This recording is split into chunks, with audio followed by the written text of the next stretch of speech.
ইসলামী আন্দোলন বাংলাদেশ ঢাকা মহানগর উত্তর আয়োজিত আমাদের আজকের এই নগর সম্মেলনের সংগ্রামী প্রধান অতিথি বঙ্গ অভিভাবক ইসলামী আন্দোলন বাংলাদেশের মোহতারাম আমির মুফতি সৈয়দ মোহাম্মদ রেজাউল করিম পীর সাহেব হুজুর চরমোনাই, মঞ্চে উপস্থিত ইসলামী আন্দোলন বাংলাদেশের সংগ্রামী মহাসচিব জননেতা অধ্যক্ষ হাফেজ মাওলানা ইউনুস আহমদ, মঞ্চে উপস্থিত রয়েছেন ইসলামী আন্দোলন বাংলাদেশের যুগ্ম মহাসচিব দলের মুখপাত্র জননেতা মাওলানা গাজী আতাউর রহমান, উপস্থিত হয়েছেন বৈষম্য বিরোধী আন্দোলনের অন্যতম সমন্বয়ক, বৈষম্য বিরোধী আন্দোলনের মুখপাত্র ছাত্র নেতা জনাব আব্দুল হান্নান মাসুদ।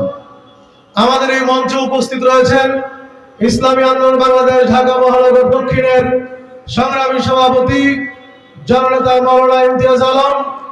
উপস্থিত আছেন বিগত জুলাই আন্দোলনে রাজপথে বুকের তাজা রক্ত ঢেলে দিয়ে যারা শহীদ হয়েছিলেন, তাদের মধ্যে ইসলামী শ্রমিক আন্দোলন বাংলাদেশের কর্মী, আমাদের ঢাকা উত্তরের রূপনগরের বাসিন্দা জনাব মোহাম্মদ আনোয়ারের গর্বিত পিতা আমাদের এই মঞ্চে উপস্থিত রয়েছেন।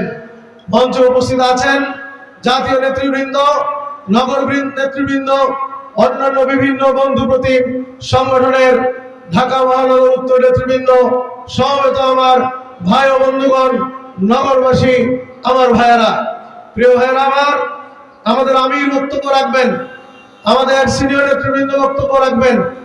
আমরা শুধু সংক্ষেপে বলতে চাই, বিগত সময়ে আমাদের এই 55,000 বর্গ মাইলের এই বাংলাদেশকে একটি বৈষম্যহীন কল্যাণ রাষ্ট্র প্রতিষ্ঠা করবার জন্য, মানুষের অধিকার প্রতিষ্ঠা করার জন্য, প্রত্যেকটা মানুষ যেন মোটা ভাত মোটা কাপড়ের নিশ্চয়তা পায়, নিরাপত্তার সাথে যেন তার ঘরে ঘুমাতে পারে, এমন একটি বাংলাদেশ গড়বার জন্য অতীতে আমরা অনেক আন্দোলন করেছি, ঠিক কিনা ভাইরা? আমরা বারংবার রক্ত দিয়েছি, আমাদের পূর্বপুরুষরা রক্ত দিয়েছে। 52 থেকে যদি শুরু করেন, আরো আগ থেকে যদি শুরু করেন, ইতিহাস আপনাদের জানা আছে। এতবার রক্ত দিয়েছি, স্বাধীনতা উত্তর বাংলাদেশে আন্দোলন কিন্তু কম হয় নাই। যতগুলি আন্দোলন হয়েছে, প্রত্যেকটা আন্দোলনের ইতিহাস খুঁজে দেখবেন, প্রত্যেকটা আন্দোলনে শত শত হাজার হাজার এদেশের ছাত্র জনতা, এদেশের খেটে খাওয়া মানুষের বুকের তাজা রক্তে রাজপথ লাল হয়েছে। কথা বলেন ঠিক কিনা ভাইরা আমার? আমরা কিন্তু শান্তি পাই নাই। আমরা সর্বশেষ আমরা দেখতে পেয়েছিলাম 91 ইতিহাস আমরা জানি, অনেক আন্দোলনের পরে স্বৈরাচার হটিয়ে প্রত্যাশা ছিল এদেশের মানুষ তাদের অধিকার পাবে। 96তে পায় নাই, পরবর্তীতে পায় নাই। আমি সংক্ষেপে বলছি, এত কিছুর পরে সর্বশেষ জুলাই আন্দোলন হয়েছে। এই আন্দোলনে তো আমরা নিজেরা প্রত্যক্ষভাবে ছিলাম, ঠিক কিনা ভাইরা আমার?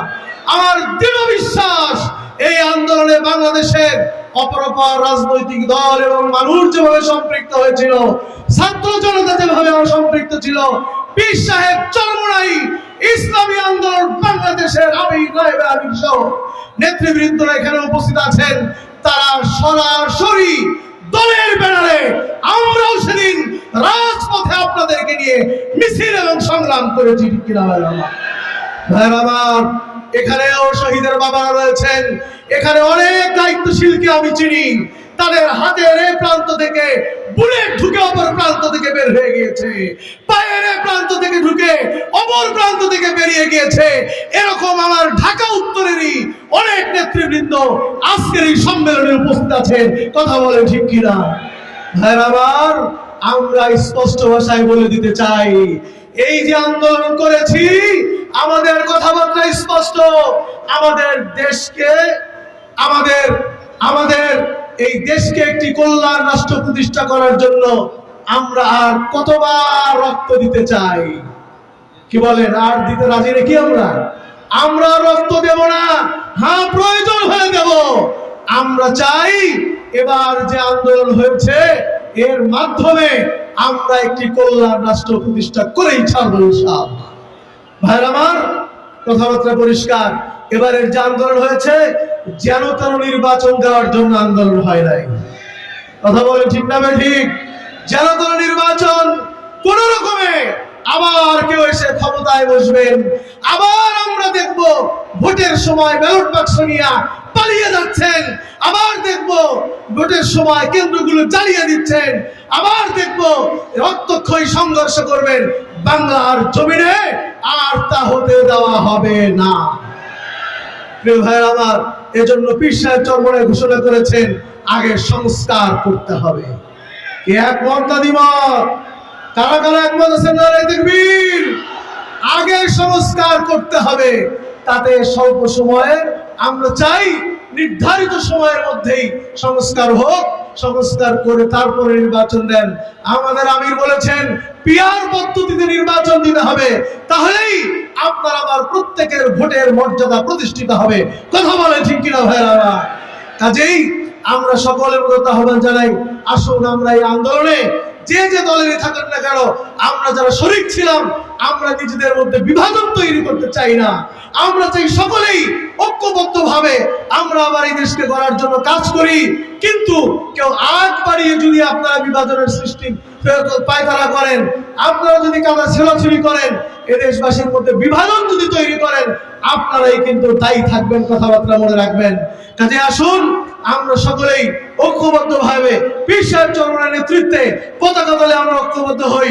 আগামী দিনের দীপ্ত শপথ আমরা গ্রহণ করি। আগামী নির্বাচনে বাংলাদেশের মুক্তির সনদ হবে একমাত্র ইসলাম, ইনশাআল্লাহ। সেই ইসলামের বিজয়ের মাধ্যমে আমরা আগামী দিনে ইসলামী হুকুমত প্রতিষ্ঠা করব এবং আমাদের ভোটের অধিকার প্রতিষ্ঠা করব, সেই প্রত্যাশা করি। আজকের এই নগর সম্মেলনের জন্য যারা কষ্ট শ্রম মেহনত করেছেন, বিভিন্ন থানা থেকে যারা কষ্ট করে এসেছেন, সকলকে আন্তরিক মোবারকবাদ জানাচ্ছি। সম্মানিত মেহমানরা সময় ব্যয় করে এসেছে, তাদেরকে ধন্যবাদ জানাচ্ছি। ওমা আলাইনা ইল্লাল বালাগ।